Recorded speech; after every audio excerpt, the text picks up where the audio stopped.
आप सभी को जय श्री श्याम। कैसे आप सब उम्मीद से बच्चे होंगे। प्रेमियों, आज की वीडियो में हम बात करेंगे घर का पितर दोष कैसे खत्म किया जाए। कुछ लोगों की कुंडली में पितर दोष होता है, कईयों के घर में पितर दोष होता है, कईयों की खुद की जिंदगी में खुद की करी हुई गलतियों के कारण पितर दोष लग जाता है। कई बार क्या होता है, हमारे पितरों को भी पितर दोष लग जाता है। यहाँ मैं एक छोटी सी बात क्लियर करना चाहूंगा, घर के सभी मरे हुए पितर नहीं होते। पितरों में और बुजुर्गों में फर्क होता है। जो हमसे पहले धराधाम को छोड़कर जा चुके हैं वो हमारे बुजुर्ग हैं, वो हमारे पितर नहीं हैं। पितर कोई एक या दो ही बनते हैं। 3 पीढ़ियों तक के पितरों की मान्यता होती है। 3 पीढ़ियों तक पितर हमारे ऊपर राज करते हैं। जैसे हमसे पहले जो 3 पीढ़ियां बीत चुकी हैं उनमें कोई एक आपका पितर मिलेगा, हो सकता है 2 भी आपका पितर हो, लेकिन जो हर कोई मरा है वो पितर नहीं होता। याद रखना इस बात को। इस बारे में सारी बातें हमने अलग से एक सीरीज चलाई हुई है पितरों के बारे में। पितर कौन होते हैं, कैसे पता करें, किस किस के होते हैं, हमारे हैं या नहीं है, पितर दोष के लक्षण क्या हैं, उपाय क्या हैं, सारी बातें पूरी एक सीरीज चलाई हुई है। वो वीडियो आपको नीचे डिस्क्रिप्शन में मिल जाएगी। पितरों की पूरी सीरीज हमने चलाई हुई है। उसके साथ साथ आप सभी के फ़ोन, मैसेज, कमेंट्स आए हैं, नंबर ढूंढने की कोशिश मत करना। हमने हटा दिए हैं हर जगह से। क्यों हटा दिए हैं? क्योंकि हमारे पास इतने ज़्यादा फ़ोन कॉल आने लगे कि हम संभाल नहीं पाए उन चीज़ों को। इसके लिए हम माफ़ी चाहेंगे। ऊपर से आप लोगों के बेतुके सवाल हम नहीं सहन कर पाए, क्योंकि जो काम की बातें थी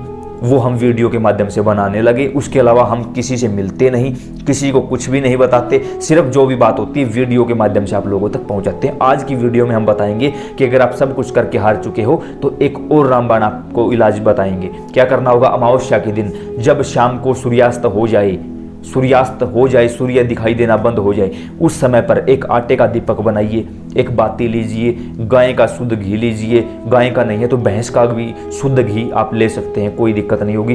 एक लोटे में जल डालिए, उसके अंदर थोड़ा सा गंगा जल डालिए। उसे लेकर आप किसी भी सिद्ध शिव मंदिर में चले जाइए, जहाँ जो प्राचीन शिव मंदिर हो। ये नहीं है कि किसी और मंदिर में शिवलिंग है, नहीं। कोशिश करिए कि जो सिद्ध शिवलिंग हो, जहाँ पर काफ़ी समय से केवल और केवल भगवान शिव की ही पूजा होती हो, आप वहाँ चले जाइए। यह काम घर के पुरुषों को करना है, महिलाओं को नहीं करना। जिनके घर में कोई पुरुष नहीं है तो महिला भी इस काम को कर सकती है। शाम को सूर्यास्त के बाद आप भगवान शिव के मंदिर में जाइए। अपना मुख उत्तर दिशा की तरफ रखिए। शिवलिंग के पास बैठना है, अपना मुख उत्तर दिशा की तरफ रखिए। हाथ जोड़कर कहिए है कि हे परमपिता परमात्मा भगवान शिव, मैं यह जल आपको समर्पित करने जा रहा हूं। उसके बाद सबसे पहले आप दीपक जलाइए।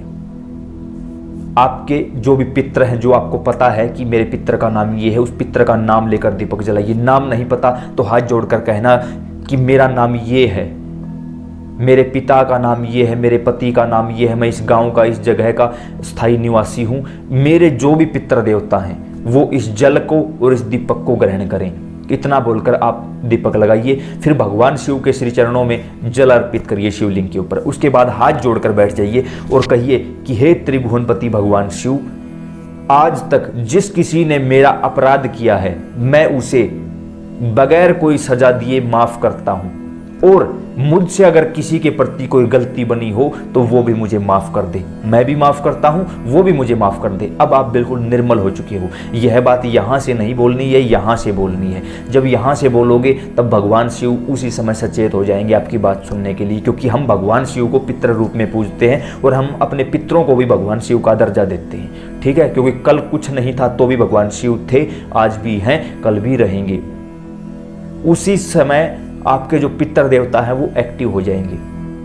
एक दीपक आपने उनके नाम का जलाया है, ऐसा आपको लगातार 3 अमावस्या तक करना है। और वहां दीपक जलाते ही कहना कि हे पितर देव, हमसे जो भी गलतियां, अपराध हुए हैं आप हमें माफी दीजिए, और आप खुश होकर अपने घर में आइए। ये नहीं हमारे घर में, हम कहां से लेके आए थे, उन्हीं का घर है।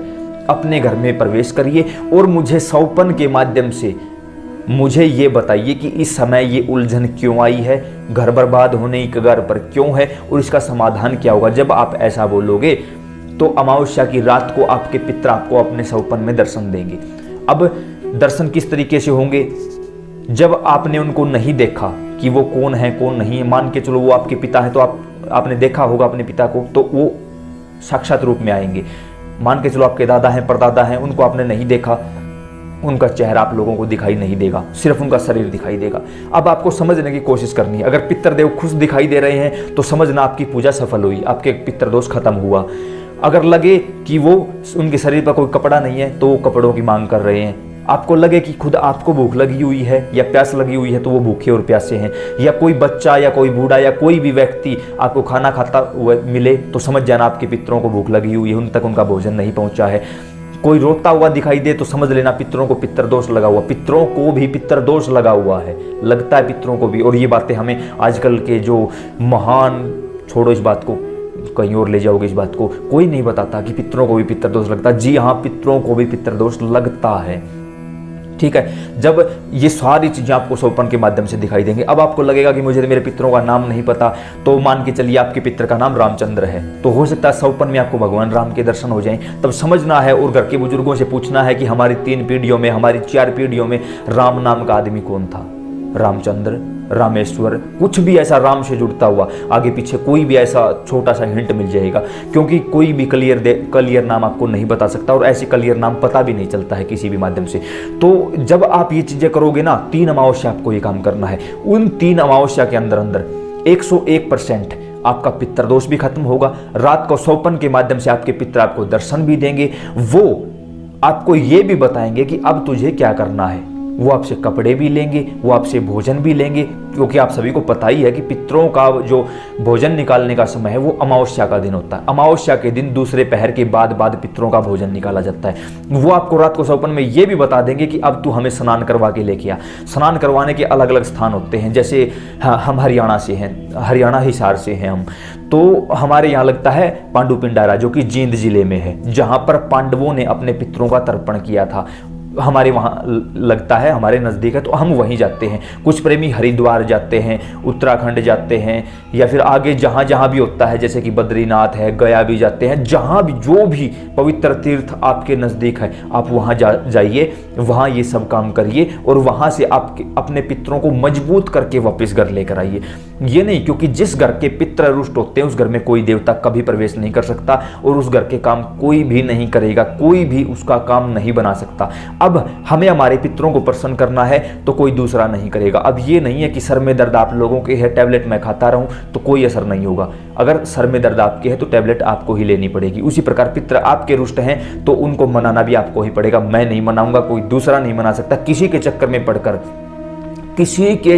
में पड़कर दिमाग खराब, पैसा खराब, समय खराब मत करना। सिर्फ आप लोगों को रामबाण इलाज बता दिया है।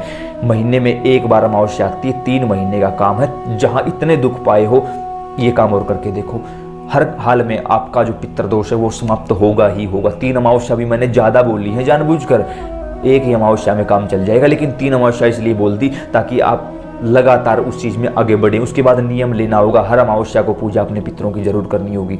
उम्मीद करता हूं यह छोटी सी लेकिन एक बहुत ही मजबूत जानकारी आप लोगों को पसंद आई होगी। यहां हाथ जोड़कर प्रार्थना भी करता हूं कि जिन्होंने अभी तक पितरों की सीरीज नहीं देखी है, नीचे डिस्क्रिप्शन में लिंक दे दिया गया है। उसके साथ साथ अन्य प्रेमियों को भी इस वीडियो के बारे में जरूर बताएं ताकि वो भी अपने घर का पितर दोष दूर कर सकें। जय श्री श्याम।